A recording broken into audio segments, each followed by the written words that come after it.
Greetings all, trust you all are keeping well in the faith. I'm going to do a quick read entitled The Unsearchable Love of YAH by Charles Spurgeon. He starts off with Ephesians 3:18. May you have the power to understand, as all YAH's people should, how wide, how long, how high, and how deep his love is. May you experience the love of YAH though it's too great to understand fully.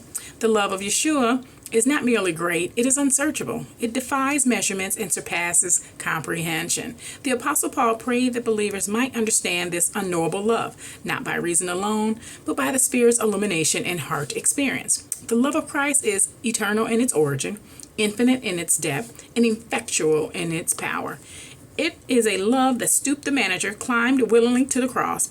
He loved us when we were unlovely, when we were still sinners, enemies, rebels, and dead in transgressions. Romans 5, you can read Romans 5 and Ephesians 2. But I'm going to read Romans for you. It says, but Yah commended his love toward us in that while we were yet sinners, Yeshua died for us. Much more then, being now justified by his blood, we shall be saved from wrath through him. Such wondrous love neither can be earned or merited. It is sovereign and free. Yeshua's love never began and it shall never end. He set his electing love upon his people from eternity past and will never remove it in eternity future.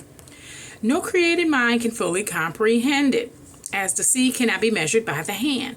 So neither can Yeshua's love be contained by intellect. It is wide enough to embrace all the elect of Yah, long enough to stretch from eternity past to eternity future, deep enough to rescue the vilest sinner, and high enough to raise us to glory.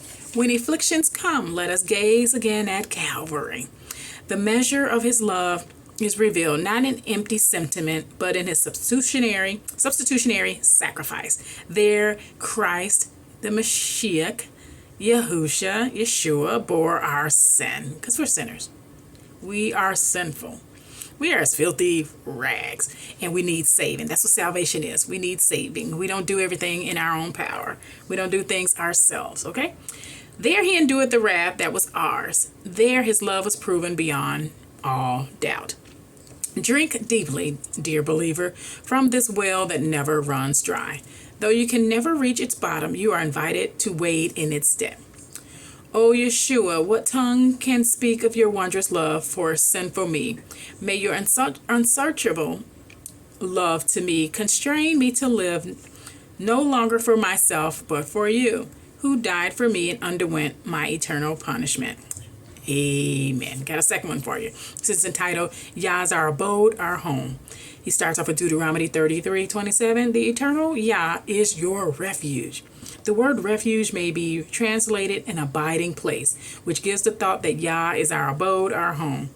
There is a fullness and sweetness in the metaphor, for our home is dear to our hearts. Although it may be the humblest cottage or the scantiest garret, but dearer far is our blessed Yah, who is our eternal refuge. It is at home that we are safe. Here we shut out the world and dwell in quiet security. Just so Yah is our shelter and retreat, our abiding refuge. It is at home where we take rest. Rest. Can't wait for that rest. Because it's just chaos here. Y'all know it. This is not our home. Don't get too comfortable. There's so much I can say about being in the world. It is there that we find repose after the fatigue and toil of the day. In the same way, our hearts find rest in Yah. When wearied with life's conflict, we turn to him and our soul dwells at ease. At home also, we let our hearts loose. We are not afraid of being misunderstood, nor our words being misconstrued. Just so, when we are with Yah, we can commune freely with him, laying open all our hidden desires. Hey, cast your cares upon him, because he cares for you and I. Amen.